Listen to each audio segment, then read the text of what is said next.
Today was a lot of exercise. All week we've been working on, they've been playing with radios, interoperability for, say an incident happens, how to talk to other neighbors.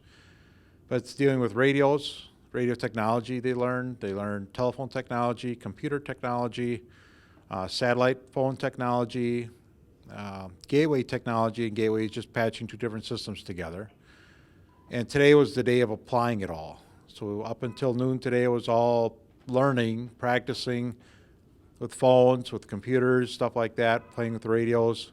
And today we actually gave them an exercise to work on where they got to apply everything they learned this week.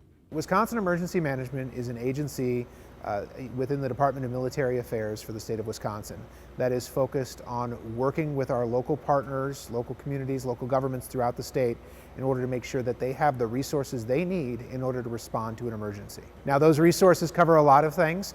Those resources involve a large portion of training, which is providing local first responders, local governments with the training they need in order to make sure that they can act to protect their citizens. We do a number of different types of trainings throughout the course of the year, in classrooms, locations across the state, often fire stations, police stations, other public buildings, in order to make sure that people don't need to travel to us necessarily to get the information that they need to learn those skills. We bring the training to them.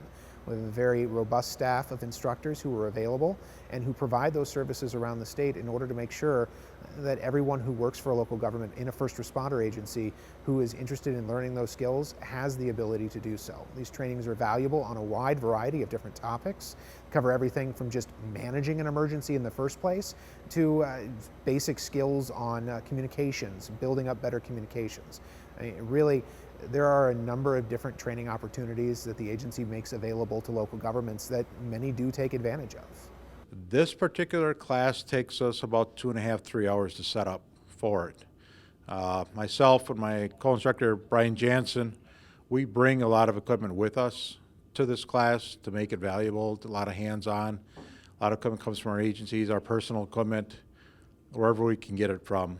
Today, during the exercise, Rick Lang brought out CV1, which is Command Vehicle 1 from Dane County's Emergency Management, and then Fitchburg had their Car 20, which is their command vehicle. We use that as well. We use local vehicles, local assets to get everybody hands-on. It's not what they call death by PowerPoint. It's hands-on. We want to get as much hands-on as we can because this is the time they're going to get it, have practice with it, learn with it before the real incident happens where they actually have to use it. Networking is a great big thing. The people in this class here are from different backgrounds. They have different backgrounds in communication. Some are strong in radio, some are strong in computers. They're all walking out of here with the same level of knowledge, which is what we look for. But you have some amateur radio you had in here, you had National Guard in here, you had fire department in here, you had police department in here, but they've never seen each other before. And they're walking out of here with networking. They know who they can call on if they have a question. But networking is a great big thing they learn out of this stuff. That and the hands-on, playing with the toy before you have the incident. Yeah, we're teaching worst case scenario. What they're taught here is interoperability. Dane County has their own radio system. When a tornado comes through, they're going to bring resources in from outside the county.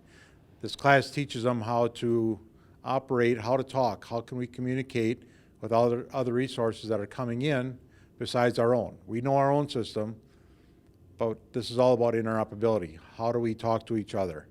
Different systems, different ways to do things, how to set up an emergency operations center, how to set up an incident command post out in the field. It's taking the people out of their offices, per se, and it puts them in the field. Here's your warehouse. This is going to be a command post. I need it set up to function as one.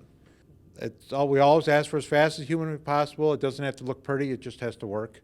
We'll work on making it pretty later. But they're taught that. They're taught all the basics, how to get things working. Everybody will also have somebody that, if I have something IT related, okay, I'm going to call a friend of mine who's also very strong in IT.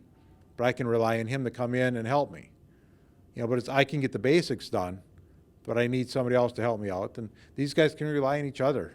They're a very good group, very, very good group. Training is a vital part of any emergency response. because you can't wait for something to happen in order to figure out what you're going to do. You need to have training, you need to work through those responses in advance so that when the time comes, when those skills are needed, the people who are involved have gone through that training. They know what they need to do, they know how to respond, and they know how to act in order to make sure that they're doing everything they can in order to protect the public. I mean, Fitchburg has been great. This is the second communication technician class, second ComT class we've taught here. Taught one at the other station. Now we're teaching at the new station. Both stations worked out great for us. We had a good time. We taught a lot of people in both classes from the area.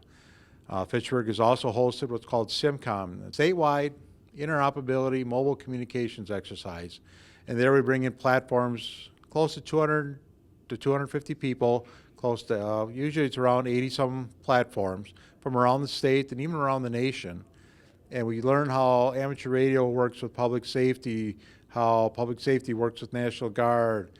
And we figure out how we're going to talk to each other, because if something happens, we know we're going to be working with them, so let's figure out a way to talk to them.